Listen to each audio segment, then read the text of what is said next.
الحمد لله وكفى وسلام على عباده الذين اصطفى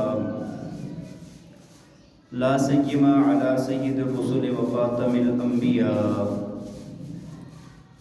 وعلى آله الذين سلكوا على طريق الهدى أما بعد فأعوذ بالله من الشيطان الرجيم بسم الله الرحمن الرحيم إنه هو السميع البصير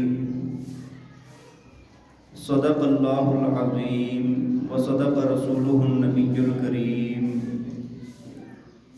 ونحن على ذلك لمن الشاهدين والشاكرين والحمد لله رب العالمين. محبت اور شوق کے ساتھ درود پاک پڑھ لیں. اللهم صل على سيدنا ومولانا محمد وعلى آل سيدنا ومولانا محمد وبارك وسلم. اللهم صل على سيدنا ومولانا محمد وعلى آل سيدنا ومولانا محمد وبارك وسلم. اللهم صل على سيدنا ومولانا محمد وعلى آل سيدنا ومولانا محمد وبارك وسلم.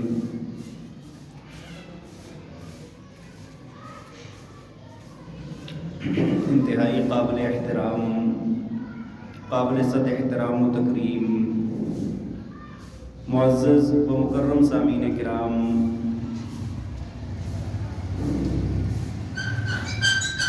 گزشتہ کئی جمعوں سے عقائد کا بیان آپ کے سامنے عرض کر رہا ہوں، جس کی ابتدا میں وجود باری تعالیٰ کا، ذات باری تعالیٰ کا بیان ہوا، اور پھر اس کے بعد کچھ اللہ تعالیٰ کی صفات کا بیان آپ کے سامنے عرض کیا ہے. اسی سلسلے میں آج جو آیت کریمہ کا ایک حصہ میں نے آپ کے سامنے تلاوت کیا، اس میں رب تعالیٰ کی دو اور صفات کا بیان ہے. اللہ تعالیٰ نے فرمایا انہ هو السمیع البصیر، فرمایا کہ وہ اللہ خوب سننے والا اور دیکھنے والا ہے. اللہ تعالیٰ کی اور صفات کی طرح یہ صفت بھی کامل اور مکمل اللہ کی ذات میں پائی جاتی ہے کہ جیسے وہ دیکھنے والا ہے ایسے کائنات میں کوئی بھی اور دیکھنے والا نہیں ہے. جیسے اللہ تعالیٰ سننے والا ہے ایسے اور کوئی بھی سننے والا نہیں ہے. اللہ تعالیٰ کی ذات کو کوئی دن میں پکارے، رات میں پکارے، اندھیروں میں پکارے، روشنی میں پکارے، قلعوں کے اندر جا کر پکارے، دریاؤں کی گہرائی کے اندر جا کر پکارے، یا پہاڑوں کی چوٹی پر چڑھ کے پکارے، آہستہ آواز سے پکارے یا بلند آواز سے پکارے، ہر بندے کی پکار کو اللہ تعالیٰ برابر سنتے ہیں. اور جو جہاں کہیں پر بھی ہو، جس حالت میں بھی ہو، روشنی میں ہو، اندھیرے میں ہو، دریاؤں میں ہو، صحراؤں میں ہو، گھروں میں ہو، قلعوں میں ہو، جہاں کہیں پر بھی ہو، اللہ تعالیٰ ہر انسان کی حالت کو دیکھ رہے ہیں. اسی وجہ سے فرمایا انہ هو السمیع البصیر، فرمایا کہ وہ اللہ سننے والا بھی ہے اور دیکھنے والا بھی ہے.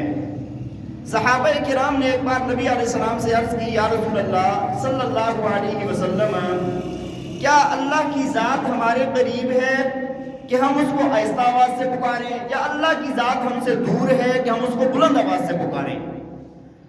تو اللہ تعالیٰ نے قرآن پاک کے اندر آیت نازل فرما دی، فرمایا کہ وَإِذَا سَأَلَكَ عِبَادِي عَنِّي فَإِنِّي قَرِيبٌ، فرمایا کہ آپ میرے بندوں سے یہ کہہ دیں کہ جب میرے بندے آپ سے سوال کرتے ہیں اپنے رب کے متعلق تو ان کو کہہ دیں فَإِنِّي قَرِيب، میں ان کے قریب ہوں. اور ایک جگہ پر فرمایا وَنَحْنُ أَقْرَبُ إِلَيْهِ مِنْ حَبْلِ الْوَرِيدِ، فرمایا کہ ہم ان سے، ان کی شاخ سے بھی زیادہ قریب ہیں. تو اللہ کی ذات ایسی سننے والی ہے، ایسی دیکھنے والی ذات ہے کہ ہر انسان، کائنات کی پوری مخلوق، کوئی بھی چیز اس سے اللہ تعالیٰ اتنے ہی قریب ہیں جتنے ہم اپنی ذات سے بھی زیادہ قریب نہیں ہیں. ہم اپنے آپ سے بھی اتنے قریب نہیں ہیں جتنے کہ اللہ تعالیٰ کی ذات ہم سے قریب ہے۔ تو یہ رب تعالیٰ کی صفات میں سے دو صفات ہیں کہ اللہ کی ذات کیا ہے؟ دیکھنے والی بھی ہے اور سننے والی بھی ہے۔ اچھا ایک بات ہے، آپ کہیں گے کہ دیکھیں دیکھ تو ہم بھی رہے ہیں، سن ہم بھی رہے ہیں، اللہ تعالیٰ نے اتنی ہزار لاکھوں مخلوقات پیدا کی ہیں، وہ بھی دیکھ رہی ہیں سن رہی ہیں۔ بھائی اللہ کے دیکھنے میں، اللہ کے سننے میں، مخلوق کے دیکھنے اور سننے میں بہت بڑا فرق ہے۔ آپ خود اندازہ لگائیں کہ وہ ذات کہ جس نے انسانوں کو، فرشتوں کو، جنات کو، حیوانات کو، تمام مخلوقات کو سننے اور دیکھنے کی قوت عطا فرمائی ہے، وہ اللہ خود کیسا دیکھنے والا ہوگا؟ تو بات یہ ہے کہ انسان کے دیکھنے میں اور مخلوقات کے دیکھنے میں اور خالق کے دیکھنے میں فرق ہے۔ انسان کا دیکھنا، پہلی بات تو یہ ہے کہ انسان دیکھتا ہے، اس کے لیے آنکھوں کی ضرورت ہے۔ اگر کسی کی آنکھیں نہیں ہیں تو وہ دیکھ، اور جو سنتا ہے اس کے لیے کانوں کی ضرورت ہے۔ اگر وہ کان نہیں ہے تو انسان سن نہیں سکتا، لیکن اور اس کے باوجود بھی بعض دفعہ آنکھیں بھی ہوتی ہیں، کان بھی ہوتے ہیں۔ اللہ تعالیٰ جب چاہتا ہے اس کی سماعت کو، اس کی بصارت کو ختم کر دیتا ہے، وہ نہیں دیکھ سکتا۔ آلہ موجود ہے لیکن دیکھ نہیں سکتا انسان، سن نہیں سکتا انسان۔ اللہ کی ذات دیکھنے کے لیے آنکھوں سے پاک ہے اور سننے کے لیے کانوں سے پاک ہے۔ اللہ کی ذات سننے کے لیے ہماری طرح کان نہیں ہے کہ اللہ کی ذات کیسے کان ہوں گے جس سے اللہ کی ذات سن رہی ہے، یا ایسے بھی نہیں ہے کہ اللہ کی ذات کیسی آنکھیں ہوں گی جس طرح ہمارے ماتھے پر فٹ ہیں اور ان سے ہم دیکھ رہے ہیں۔ اللہ کی ذات ان چیزوں سے پاک ہے اور اس کے باوجود سب سے زیادہ دیکھنے والی ذات ہے۔ بات سمجھ آ رہی ہے کہ نہیں؟ تو ایک بات تو ایک فرق تو یہ ہو گیا کہ انسانوں کے لیے اور مخلوقات کے لیے دیکھنے کے لیے آنکھیں ضرورت ہے، سننے کے لیے کان ضرورت ہے۔ اسی طرح دوسرا فرق یہ ہے کہ انسان جو دیکھتا ہے نا، اس کا دیکھنا محدود ہے، یا مخلوقات جو بھی دیکھتی ہے اس کا دیکھنا محدود ہے۔ اگر تھوڑا سا دیکھے گا، تھوڑی دور تک دیکھے گا، بس بات ختم، اس سے آگے نظر نہیں آئے گا۔ یا دیکھے گا، اگر ایک بندے کو دیکھ رہا ہے تو صحیح دیکھ رہا ہے، 2 ہوں گے، 4 ہوں گے، 6 ہوں گے، تو اب جب دیکھ رہے ہیں نا تو اس کو پوری وہ تمیز نہیں کر سکتا اس میں کہ بھئی اس بندے کا ماتھا ایسا ہے، ناک ایسا ہے، اس کے کان ایسے ہیں۔ جب مجمع جمع غفیر ہوتا ہے، سب پر نظر ہوتی ہے، تو کسی بندے کی تمیز نہیں کر سکتا بندہ۔ لیکن اللہ کی ذات جب دیکھتی ہے تو تمام مخلوقات کو اسی طرح دیکھ رہی ہوتی ہے جس طرح ہم ایک انسان کو دیکھتے ہیں، ہم سے پھر فرق رہ جائے گا، اللہ کی ذات سے فرق ہے۔ اسی طرح جب انسان سنتا ہے، ایک بات کرے گا تو سن لے گا، جب 2 کریں گے تھوڑا سا مشکل ہوگی، 4 کریں گے، اس کے بعد پتہ ہی نہیں چلتا، ایک شور و غل ہوتا ہے، کوئی پتہ نہیں چلتا کہ بھائی لوگ کیا بات کر رہے ہیں، ایک شور کی آواز ہوتی ہے۔ لیکن اللہ کی ذات اگر تمام مخلوقات، اگلے پچھلے سارے انسان، جانور، حیوانات، جنات، فرشتے، ساری مخلوقات اگر اللہ سے کوئی بات کرے تو اللہ سب کی بات کو برابر سنتا ہے۔ ایک حدیث شریف ہے، اللہ کے پاک پیغمبر نے فرمایا کہ اگر تمہارے اگلے اور پچھلے، جو پہلے سارے فوت ہو چکے ہیں وہ بھی، اور جو قیامت کی صبح تک آئیں گے وہ بھی، یہ سارے کے سارے ایک چٹیل میدان میں جمع ہو جائیں اور سارے کے سارے اپنی اپنی زبان میں، اپنی اپنی لغت کے اندر اللہ تعالیٰ سے دعا مانگیں، فرمایا کہ اللہ کی ذات وہ ہے کہ جو ان تمام کی بولیوں کو سنے گا بھی، سمجھے گا بھی اور ان کی خواہشات کو پورا بھی کرے گا۔ فرمایا لیکن اللہ کے خزانوں میں اتنی بھی کمی نہیں آئے گی جس طرح ایک سوئی کو سمندر کے اندر ڈبو کر نکالا جائے، یہاں پر تو پانی کم ہو گیا ہے، اللہ کے خزانوں میں کمی نہیں آئی۔ تو اللہ کا جو سننا ہے، دیکھنا ہے نا، وہ مخلوقات کے مقابلے میں الگ ہے۔ اور دوسری بات یہ بھی ہے کہ میں نے آپ کو بتایا نا کہ انسان جب تھوڑا سا اگر درمیان میں ایک دیوار حائل آ گئی ہے تو انسان آگے نہیں دیکھ سکتا، اور تھوڑا سا دور ہو گیا تو انسان سن بھی نہیں سکتا۔ اللہ کی ذات ایسی نہیں ہے، اللہ کی ذات ایسی نہیں ہے۔ دیکھیں قرآن نے ایک واقعہ بیان کیا ہے کہ حضرت یونس علیہ السلام مچھلی کے پیٹ کے اندر چلے گئے، اور فرمایا کہ مچھلی کے پیٹ کے اندر ایسے گئے کہ بھائی رات کا اندھیرا ہے، مچھلی کے پیٹ کا اندھیرا ہے اور دریا کا اندھیرا ہے، وہاں سے حضرت یونس علیہ السلام اللہ تعالیٰ کو پکارتے ہیں، لا الہ الا انت سبحانک انی کنت من الظالمین، یا اللہ مجھ سے ظلم ہو گیا ہے، آپ کے ذات کے سوا کوئی معبود نہیں ہے، آپ کی ذات پاک ہے، مجھے معاف فرما دیں۔ اللہ فرماتے ہیں فاستجبنا لہ، فرمایا کہ ہم نے اس کی دعا کو سنا ہی نہیں ہے بلکہ قبول بھی کر لیا، وَنَجَّيْنَاهُ مِنَ الْغَمِّ، اور فرمایا کہ ہم نے ان کو اس تکلیف سے نجات عطا فرما دی۔ اللہ کی ذات کے لیے کوئی چیز حائل، کوئی چیز پردہ نہیں ہو سکتی، نہ سننے میں نہ دیکھنے میں۔ اور یہی ایک بات ہے نا، ایک میں آپ کو بتاؤں نا، یہ جو صوفی حضرات ہوتے ہیں جو بیٹھ کے اللہ اللہ کرتے ہیں، ذکر کرتے ہیں، دھیان دیتے ہیں، وہاں پر بھی ایک بات ہی پیدا کی جاتی ہے۔ آپ کو پتہ ہے مین مسئلہ کیا ہوتا ہے، کیا چیز وہ پیدا کرنا چاہتے ہیں؟ وہ یہ چیز پیدا کرنا چاہتے ہیں کہ انسان کو یہ یقین ہو جائے کہ میرا رب مجھے دیکھ رہا ہے، میری حرکتوں کو، میری بات کو سن رہا ہے۔ یہ اجمالی عقیدہ تو ہم سب کا ہے، لیکن اس عقیدے پر یقین کا پختہ ہو جانا، جس دن انسان کا یقین پختہ ہوگا اس دن کے بعد اس سے گناہ نہیں ہوگا۔ جب بندے کو یہ پتہ چل جائے گا کہ میرا رب مجھے دیکھ رہا ہے، میرا رب میری حرکتوں کو، میری باتوں کو سن رہا ہے، اب یہ انسان کبھی گناہ نہیں کرے گا۔ تو تصوف کا خلاصہ بھی یہی ہے کہ بھائی انسان کو دھیان پیدا ہو جائے کہ رب تعالیٰ کی ذات دیکھ بھی رہی ہے، میری حرکات کو نوٹ بھی کر رہی ہے، سن بھی رہی ہے۔ تو بہرحال اختصار کے ساتھ یہ دو صفتیں اور میں نے آپ کے سامنے عرض کی ہیں کہ اللہ کی ذات سمیع بھی ہے اور بصیر بھی ہے۔ دیکھیں یہ تو ابتدائی بات تھی کہ اللہ تعالیٰ کی ذات کے متعلق میں نے آپ کو بات کی، اور اللہ کی صفات کے متعلق چند مختصر سی تھوڑی سی نشاندہی میں نے آپ کو کی ہے۔ اور پھر اس کے بعد توحید باری تعالیٰ ہے، اللہ تعالیٰ کی وحدانیت ہے۔ اچھا، اللہ کی توحید کس کو کہتے ہیں؟ اللہ کی کہ اللہ وحدہ لا شریک ہے۔ ہم کہتے ہیں نا کہ اللہ کی ذات وحدہ لا شریک ہے، قل هو اللہ احد ہے۔ کیا مطلب ہے اس بات کا؟ اس بات کا مطلب یہ ہے جو میں نے اللہ کی ذات کا بیان کیا، جو اللہ کی صفات کا بیان کیا، اور بہت ساری صفات ہیں اللہ کی، ان کے اندر اللہ کے ساتھ کوئی بھی شریک نہیں ہے۔ اللہ کی ذات میں بھی کوئی شریک نہیں، اللہ کی صفات میں بھی کوئی شریک نہیں۔ اس ذات کو کہا جاتا ہے وحدہ لا شریک۔ اللہ تعالیٰ نے فرمایا نا قل هو اللہ احد، آپ کہہ دیں کہ اللہ ایک ہے، اللہ ایک ہے۔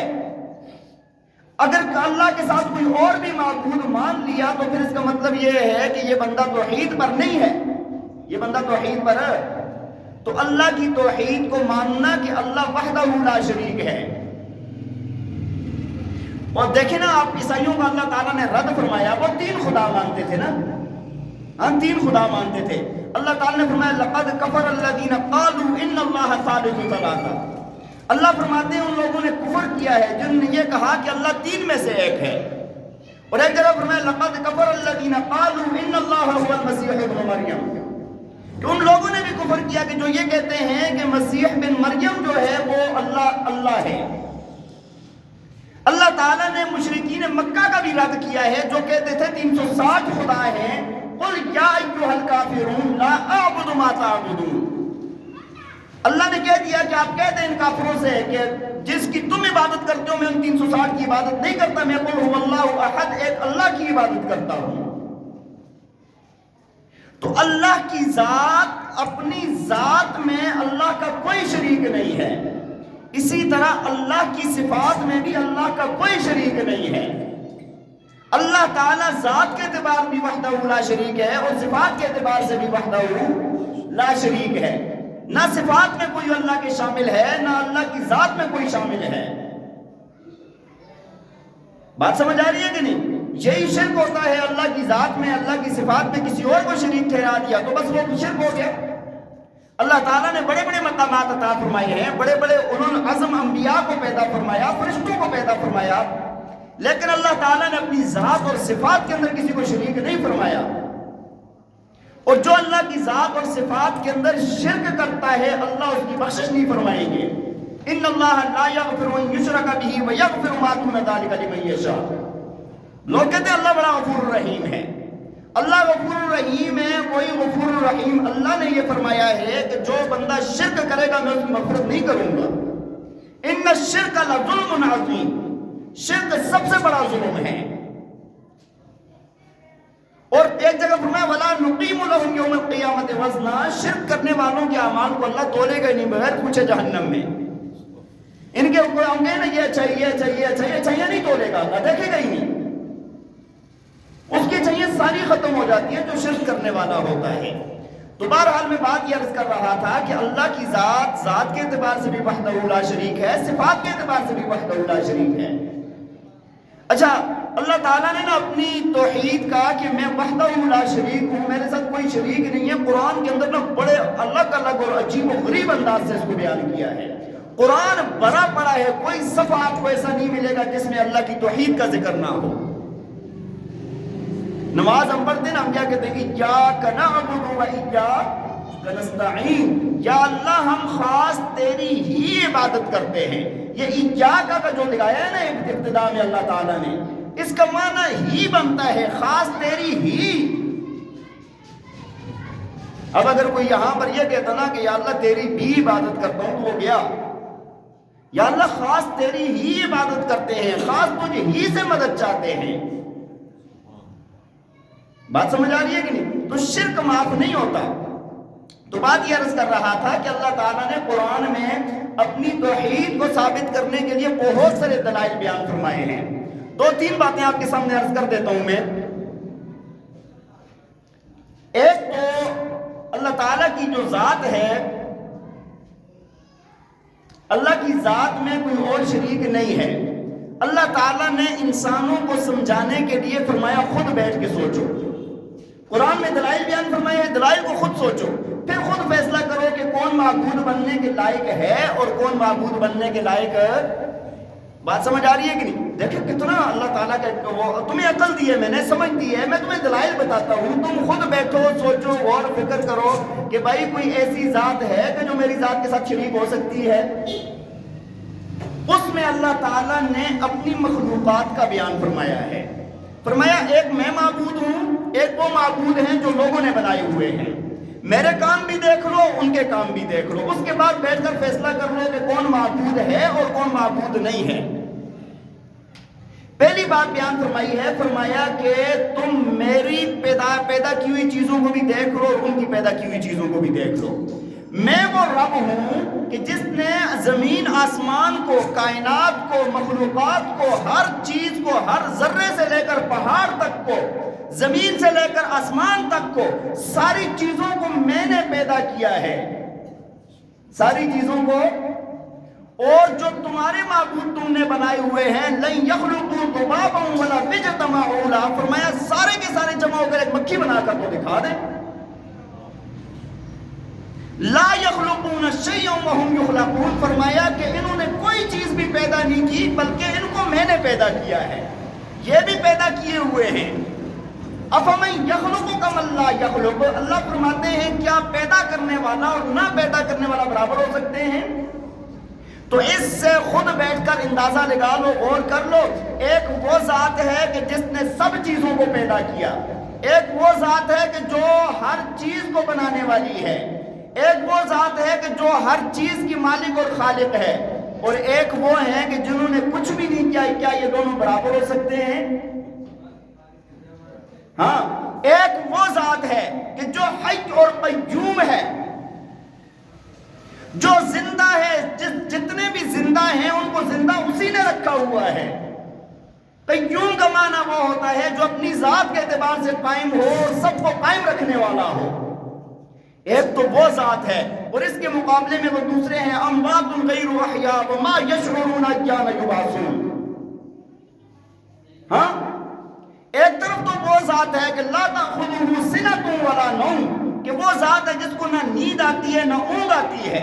ایک طرف یہ ہے کہ اموات غیر احیاء، یہ مریں گے، مرے ہوئے ہیں اور یہ زندہ نہیں ہو سکتے۔ وما یشعرون ایان یبعثون، اور یہ بھی ان کو پتہ نہیں ہے کہ دوبارہ کب اٹھائے جائیں گے یہ۔ اور ایک وہ ذات ہے جس کو نہ نیند آئے نہ اونگ آئے نہ موت آئے، جو قائم اور دائم ہے، حی اور قیوم ہے۔ ایک وہ ذات ہے کہ کہ جو ہر جگہ پر ہر وقت ہر ایک کی حاجت کو پورا پورا سننے والی ہے، اور ایک وہ ہیں کہ جو کسی کی کوئی خبر نہیں رکھتے۔ میں نے آپ کو عرض کی نا کہ اللہ تعالیٰ نے یونس علیہ السلام کی فریاد کو 3 اندھیروں میں سن لیا، ان کی حاجت کو پورا بھی کیا۔ فَاسْتَجَبْنَا لَهُ وَنَجَّيْنَاهُ مِنَ الْغَمِّ۔ اور ایک طرف وہ ہیں ان تدعوهم لا يسمعوا دعاءكم ولو سمعوا ما استجابوا لكم۔ اللہ فرماتے ہیں پکارو ان کو، تمہاری پکار کو سنیں گے نہیں، سن لیں تو تمہاری مدد نہیں کر سکتے۔ ایک طرف تو وہ ذات ہے کہ جو زمین اور آسمان کی مالک ہے، ذرے ذرے کی جو مالک ہے، جس کی بادشاہ، جس کی قدرت سب سے قوی ہے، اور ایک طرف وہ ہیں جو ایک ذرے کے بھی مالک نہیں ہے۔ کیا دونوں برابر ہو سکتے ہیں؟ للہ ملک السماوات والارض، وہ اللہ جو زمین اور آسمان کا مالک ہے۔ للہ خزائن السماوات والارض وَإِن مِّن شَيْءٍ إِلَّا عِندَنَا خَزَائِنُهُ۔ اللہ فرماتے ہیں ہر چیز کے خزانے اللہ کے پاس ہیں، کوئی چیز ایسی نہیں ہے جو اللہ کے خزانوں میں نہ ہو۔ اور ایک طرف وہ ہیں کہ جن کے پاس ایک ذرہ بھی نہیں ہے۔ اللہ تعالیٰ نے قرآن میں فرمایا کہ جو کھجور ہوتی ہے نا، کھجور کی گٹلی پر سفید سی ایک جھلی ہوتی ہے، ہاں لا یملکون من قطمیر، ہاں فرمایا کہ جو اللہ کے سوا پکارتے ہو نا، وہ اس قطمیر، اس چھلکے کے پیدا کرنے والے اس کے مالک بھی نہیں ہیں۔ ایک طرف تو وہ ذات ہے امن خلق السماوات والارض وانزل لكم من السماء ماء فانبتنا به حدائق ذات بهجة ما كان لكم ان تنبتوا شجرها أإله مع الله۔ ایک وہ ذات ہے جس نے زمین آسمان کو پیدا کیا، آسمانوں سے بارش نازل فرمائی، گھنے باغات پیدا فرمائے۔ اللہ فرماتے ہیں اور تم سارے مل کے ایک تن کا ایک درخت بھی پیدا نہیں کر سکتے۔ أإله مع الله، کیا اللہ کے ساتھ پھر بھی کسی کو معبود بناتے ہو تم؟ آگے فرمایا امن جعل الارض قرارا، فرمایا کہ وہ اللہ جس نے زمین کو قرار دیا، وجعل خلالها انہارا، زمین کے درمیان میں نہریں جاری فرما دی ہیں، وجعل بین البحرین حاجزا، فرمایا کہ سمندروں کے درمیان میں پردہ بنا دیا ہے اس اللہ نے۔ ایک طرف وہ ذات ہے جس نے زمین کو ٹکایا ہوا ہے پانی کے اوپر، ہاں وہ ذات ہے کہ جس نے زمین کے اندر نہریں جاری کر دی ہیں، وہ ذات ہے کہ جس نے 2 دریاؤں کے درمیان میں پردہ بنا دیا ہے کہ ادھر کا پانی ادھر نہیں آئے گا، ادھر کا پانی ادھر نہیں آئے گا، نظر کسی کو نہیں آتا، درمیان میں کاٹ کے دیکھیں کچھ بھی نہیں ہے۔ کیا دونوں وہ اللہ اور یہ معبود جو انہوں نے بنائی ہوئے برابر ہو سکتے ہیں؟ آپ نے کبھی دیکھا ہے، کسی نے غور کیا، جہاں پر بھی 2 دریاؤں کا سنگم ہوتا ہے نا، مختلف علاقوں کے پانی جہاں پر اکٹھے ہوتے ہیں، آگے اگر آپ غور کریں دیکھیں دونوں پانی الگ الگ چل رہے ہوتے ہیں، اکٹھے ہو جاتے ہیں، لیکن ادھر والا پانی ادھر نہیں آئے گا، ادھر والا ادھر نہیں آئے گا۔ جی ٹی روڈ پر سفر کرتے ہوئے کبھی آپ نے دیکھا ہے دریائے سندھ اور دریائے کابل کو؟ ایک کا پانی گدلا ہے، ایک کا صاف ہے، اور دیکھیں آپ آگے جدھر تک آپ کی نظر جائے گی نا، وہ پانی الگ الگ رنگوں میں چلتے ہوئے نظر آتے ہیں۔ یہ کون سی ذات ہے؟ یہ کون سی ذات ہے؟ فرمایا أإله مع الله، پھر بھی اللہ کے ساتھ کسی اور کو معبود بناتے ہو۔ یہ اللہ کی ذات ہے، یہ اللہ کی ذات ہے۔ تو معبود بننے کے لیے، معبود بننے کے لائق بھی صرف اور صرف اللہ کی ذات ہے جس کے اندر یہ صفات پائی جاتی ہیں۔ وہ ایک انگریز نے جب قرآن کا مطالعہ کیا نا، قرآن کا مطالعہ کر رہا تھا، مختلف اس نے دینیات کی کتابوں کا، تورات، انجیل اور مختلف کتابوں کا انہوں نے مطالعہ کیا، پھر قرآن کا مطالعہ کیا، تو وہ بندہ تحقیق کرنے کے لیے آیا کہ جہاں پر یہ نبی پائے جاتے تھے وہاں پر کیا دریا موجود تھے؟ لوگوں نے بتایا کہ نہیں، ادھر تو کوئی دریائی سسٹم نہیں ہے، صحرا ہے۔ کہا پھر دریا کی اتنی گہری معلومات کیسے آ گئی ان کے پاس؟ کیا یہ دریا کے ماہر تھے؟ دریاؤں کے سفر کرتے تھے؟ ہاں دریا کے اندر انہوں نے کوئی کہا جی نہیں ایسی کوئی بات نہیں ہے۔ کہا یار بس یہ دلیل ہے کہ یہ اللہ ہی بتا سکتا ہے اور مخلوق نہیں بتا سکتی ہے۔ جو اللہ کہہ رہے ہیں نا کہ بھائی یہ درمیان میں پردہ ہے، یہ پردہ ہے، اس بات پر اس بندے نے اسلام قبول کر لیا۔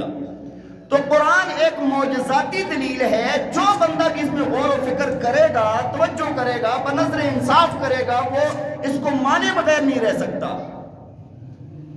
اس کو مانے بغیر نہیں رہ سکتا۔ تو بات یہ عرض کر رہا تھا کہ اللہ تعالیٰ نے ایک دو معبودوں کے درمیان میں تقابلی جائزہ کیا ہے کہ بھائی تم دیکھو کہ کون سے معبود ماننے لائق ہیں، کون سے معبود بننے لائق ہیں، اور کون سے معبود بننے لائق نہیں ہیں۔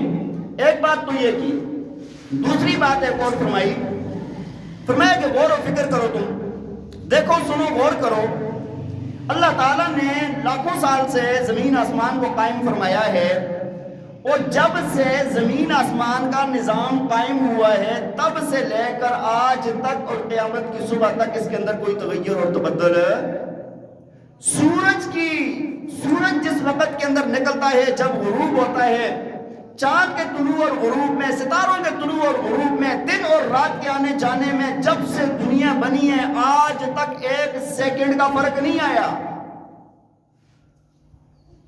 بات سمجھ آ رہی؟ جتنا دن بڑھتے ہیں کم ہوتے ہیں، جیسے اللہ نے پہلے دن سے رکھا ہے آج تک ایک سیکنڈ کہہ رہا ہوں میں، ایک سیکنڈ کا فرق بھی نہیں آیا۔ فرمایا کہ اگر اللہ کے ساتھ کوئی اور معبود بھی ہوتا تو یہ نظام ایسے قائم دائم نہیں رہ سکتا تھا۔ لو کان فیہما آلہۃ الا اللہ لفسدتا، اللہ کے ساتھ کوئی اور معبود بھی ہوتا تو یہ نظام قائم نہ رہتا، یہ خراب ہو جاتا، ملیا میٹ ہو جاتا۔ آپ خود سوچیں ذرا، معبود دو ہوتے اگر خدا نخواستہ، دو معبود ہوتے، اللہ کے ساتھ کوئی اور بھی معبود ہوتا، تو اب اللہ تعالیٰ کی ذات چاہتی کہ بارش ہو، دوسرا چاہتا بارش نہ ہو۔ ایک طرف سے دعائیں مانگ رہے ہیں یا اللہ بارش دے دے، دوسرے دعائیں مانگ رہے ہیں یا اللہ بارش نہ دینا کہ فصل پکی ہے، خراب ہو رہی ہے۔ ایک کہتا میں نے ان کی سننی ہے، دوسرا کہتا میں نے ان کی سننی ہے۔ یہی بات ہے نا، ایک کہتا کہ یا اللہ فلاں کی زندگی دے، دوسرا کہتا نہیں میں نے موت دینی ہے اس کو۔ ایک کہتا یہ ہو جائے، دوسرا کہتا یہ ہو جائے۔ اب ایک کی ماننی پڑتی اور ایک کو اپنی بات کو چھوڑنا پڑتا۔ پہلی بات تو یہ ہے کہ جو اپنے کسی کام میں عاجز آ جائے وہ معبود ہوتا ہی نہیں ہے۔ وہ معبود جو تمام کام کرے اور کوئی عاجزی نہ ہو وہ معبود ہوتا ہے، وہ معبود ہوتا ہے۔ بات سمجھ آ رہی ہے کہ نہیں؟ اور یہاں پر تو یہ ہو جاتا نا، تو یہ جو دنیا کا نظام قائم دائم ہے یہ اس بات کی دلیل ہے کہ کائنات کے معبود کتنے ہیں؟ ایک معبود ہے۔ کیا ہے؟ ایک معبود ہے۔ اور دوسرا میں نے آپ کو عرض کیا نا، معبود ہونے کے لیے شرط ہے وہ محتاج کسی کا نہ ہو، وہ کسی کا محتاج ہے۔ اللہ تعالیٰ نے کیا فرمایا؟ قل هو اللہ احد، آگے کیا؟ اونچی آواز سے اللہ الصمد، اللہ الصمد، فرمایا اللہ صمد ہے، اللہ بے نیاز ہے۔ صمد اس کو کہا جاتا ہے جو کسی کا محتاج نہ ہو اور ساری کائنات اس کی محتاج ہو۔ جس کو محتاجی آ گئی نا وہ معبود نہیں ہوتا۔ میں نے گزشتہ بھی بڑی تفصیل کے ساتھ آپ کے سامنے عرض کی تھی، اللہ تعالیٰ نے جب عیسائیوں کا رد فرمایا تو کیا فرمایا ہے؟ فرمایا کہ ظالموں تم نے جن کو معبود بنایا ہوا ہے، بی بی مریم کو، حضرت عیسیٰ علیہ السلام کو، کانا یأکلان الطعام، اللہ نے فرمایا وہ دونوں کھانا کھاتے ہیں، وہ دونوں کیا کرتے ہیں؟ اور میں نے آپ کو عرض کی تھی کہ جو کھانا کھاتا ہے وہ محتاج ہوتا ہے۔ کھانا کھانے والا پوری زمین آسمان کی تمام مخلوقات کا تقریباً اللہ نے جو پیدا کی ان کو محتاج ہوتا ہے۔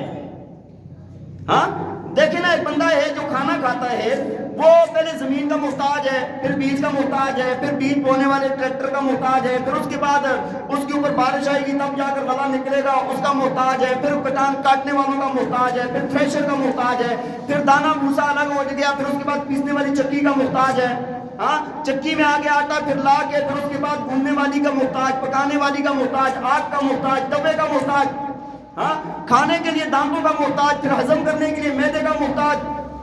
پوری کائنات کا یہ محتاج ہوتا ہے جو ایک لقمہ کھانا کھاتا ہے۔ اللہ نے فرمایا کہ عیسیٰ علیہ السلام اور بی بی مریم خدا نہیں ہے، الہ نہیں ہے۔ کیوں؟ کانا یأکلان الطعام، وہ دونوں کیا کرتے تھے؟ کھانا کھاتے تھے۔ تو بہرحال مختصر سی بات میں نے آپ کے سامنے اللہ تعالیٰ کی توحید پر عرض کر دی ہے۔ اللہ کی ذات میں نے آپ کو بتایا کہ وہ ذات کے اعتبار سے بھی وحدہ لا شریک ہے اور صفات کے اعتبار سے بھی وحدہ لا شریک ہے۔ انشاءاللہ ہمارا یہ ربط آگے چلے گا اور بھی انشاءاللہ اس پر اللہ کی توفیق پر بیان ہوں گے۔ اللہ تعالی ہمیں عمل کرنے کی توفیق عطا فرمائے۔ وآخر دعوانا ان الحمد